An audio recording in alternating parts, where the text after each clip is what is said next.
जिला परिषद के सम्मानित चेयरमैन भाई कप्तान बिरधाना जी और हम सब के पितामह के रूप में हरियाणा में जो सुविख्यात है,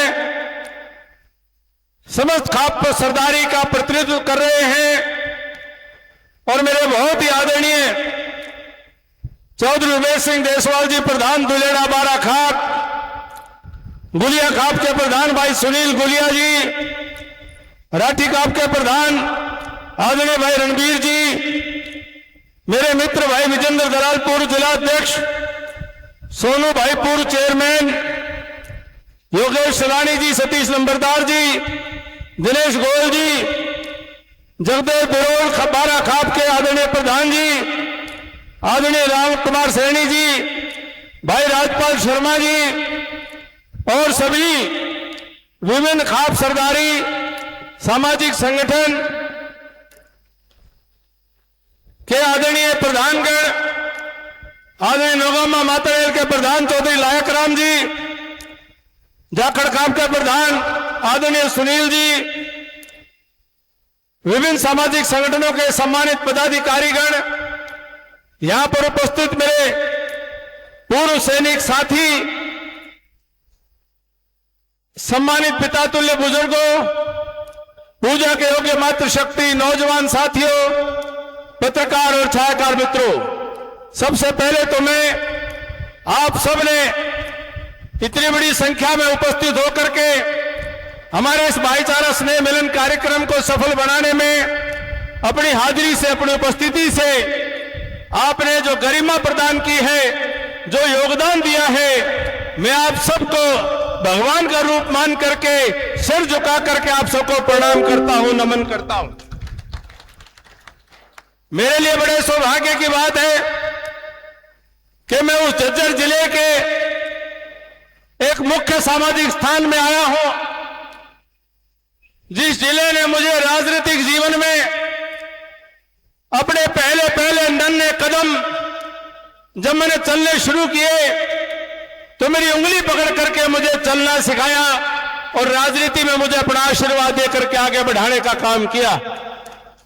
मैं हमेशा कर्जदार हूं, मैं एहसानमंद हूं झज्जर जिले के 36 बिरादरी के एक उस साथी का जिसने मुझे लंबे समय तक साथ दे करके, राजनीतिक ताकत दे करके हरियाणा प्रदेश और देश की सेवा करने का सौभाग्य दिया।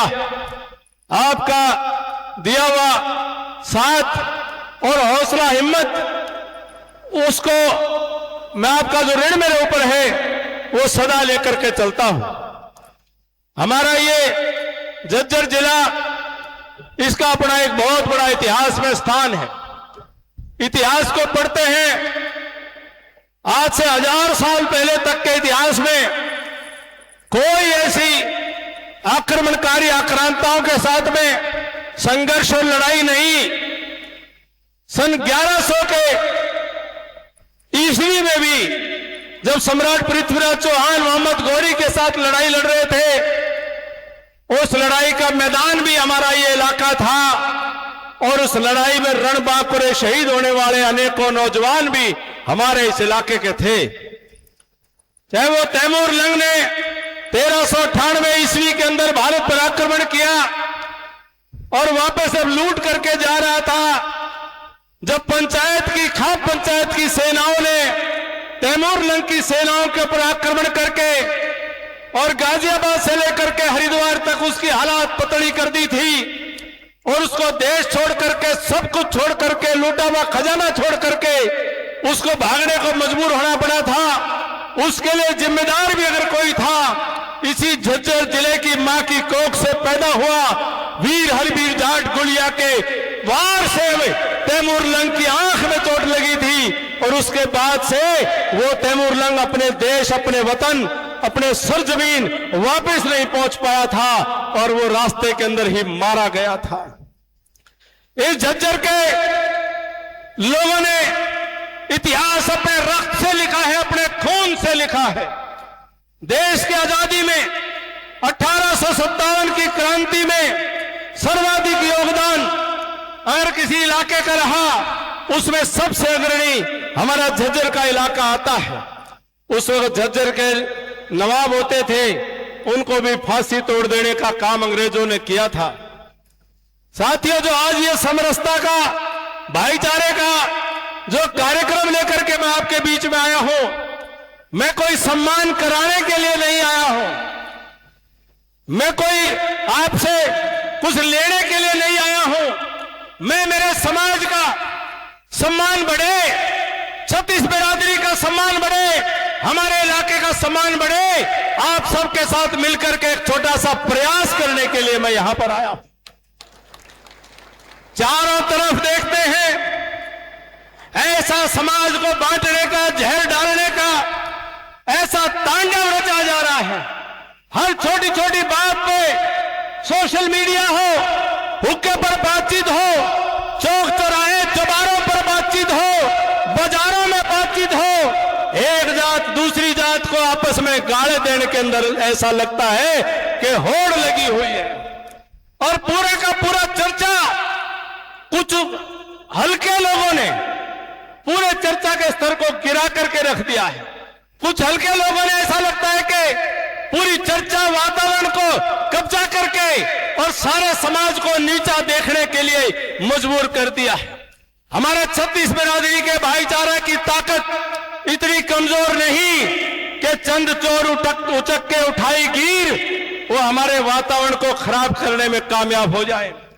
मैंने भी आप सबके आशीर्वाद से रहबर आजम सर दीन बंधु छोटू राम जी का शिष्य अपने आप को मानता हूं। जिंदगी के अंदर उनको अपना आदर्श मान करके संकल्प लेकर के चलता हूं कि हम कभी हार नहीं मानेंगे। लेकिन अगर कोई देश के, समाज के, छत्तीस बिरादरी के वातावरण, तो इतिहास कल को ये न समझे कि सज्जन शक्ति, सात्विक शक्ति वह चुप बैठी रही और समाज टूटता रहा। इसलिए तारीख में कोई ये ना कहे कि अभिमन्यु चुप रहे और ये सारी सरदारी चुप रही। इसलिए आप सबकी आवाज को एक गूंज बढ़ाने के लिए आपके बीच में उपस्थित हुआ हूं। हमको अपनी सज्जन शक्ति को इकट्ठा करना है, सात्विक शक्ति को इकट्ठा करना है, अच्छे लोगों की ताकत को साथ लेकर के चलना है और समाज के इस भाईचारे को छिन्न भिन्न करने वाली ताकतों के लक्ष्यों को समाप्त करना है, उनको परास्त करना है। साथियों, मैं एक उदाहरण देना चाहता हूं। इतिहास में लिखी हुई बातें, गढ़ी हुई बातें नहीं है, अंग्रेज के गजट में लिखी हुई बातें हैं। और अभिमन्यु जो कहता है वो प्रमाण के साथ कहता है। एक मिश्रा नाम के लेखक ने 2 किताब लिखी है 1857 की क्रांति पर, और 200 से ज्यादा पेज अपने हरियाणा प्रदेश के इलाके पर उन्होंने एक एक दिन का तर्जुमा लिखा है और अंग्रेज के गजट से उसके इतिहास को उठाया है। और उस इतिहास में लिखा है कि मई 1857 की गर्मी में जब बाबा श्यामल बड़ौत उनकी अध्यक्षता में 1857 की क्रांति की योजना खाप पंचायत की सरदारी ने बनाई, उस 1857 की क्रांति में सारा का सारा इलाका शामिल था। क्रांति सफल हुई और हमारे पूरे इलाके के अंदर अंग्रेजों को बहुत बुरी तरह से परास्त किया। बहुत सारे अंग्रेजों के ऊपर हमला करके वो यहां से भागने को मजबूर हुए। रोहतक जिला था, डीसी की हत्या हो गई, जिले के ऊपर कब्जा हो गया, खजाने पे कब्जा हो गया और वहां नारे लगे, किताब लिखती है, गजट लिखता है कि हर हर महादेव, और मुसलमान भाइयों ने अल्लाह अकबर के नारे मिलकर के लगाए थे। खजाने में 1 लाख रुपया चांदी के सिक्कों का बहादुर शाह जफर बादशाह, जब लाल किले में उनको बादशाह मिली तो उनका भांजा बैलगाड़ियां लेकर के रोहतक पहुंचा और 1 लाख चांदी के सिक्के व खजाने के अंदर हमारे लोगों ने कि पूरे देश के अंदर आजादी की क्रांति का बिगुल कामयाब करना है, 1 लाख चांदी का सिक्का ले गए। अंग्रेज अपने आप को संभाल नहीं पा रहे थे। अंग्रेज का सेनापति शिमला से चल करके छुप छुप करके कभी करनाल रुका, कभी दिल्ली के अंदर उस वक्त की छावनी में अपने फूल और सितारे हटा करके छुप करके रहने को मजबूर होना पड़ा। अब दर्दनाक दास्तान शुरू होती है कि जो हमारे लड़ाके नौजवान सैनिक मई के महीने में जो गांव गांव से नौजवान आजादी की लड़ाई लड़ रहे थे, उसके बाद उनके पास लड़ने के लिए हथियार नहीं बचे। सैनिकों को लड़ने के लिए उनको कुछ सहायता नहीं मिल पा रही थी, कोई खजाने का मालिक नहीं था, कोई डीसी की जगह कोई व्यवस्था प्रशासन की बनी नहीं थी। तो वो किताब में अंग्रेज के गजट में लिखा है कि रोहतक जिले की तत्कालीन सरदारी ने आपस में बैठ करके खाप पंचायत ने फैसला किया कि भाई न्यू तो बात नहीं बने, तो यूं कर लो, जो लगान है लगान न्यू का न्यू जमा करवाएंगे। अब लगान कौन संभाले?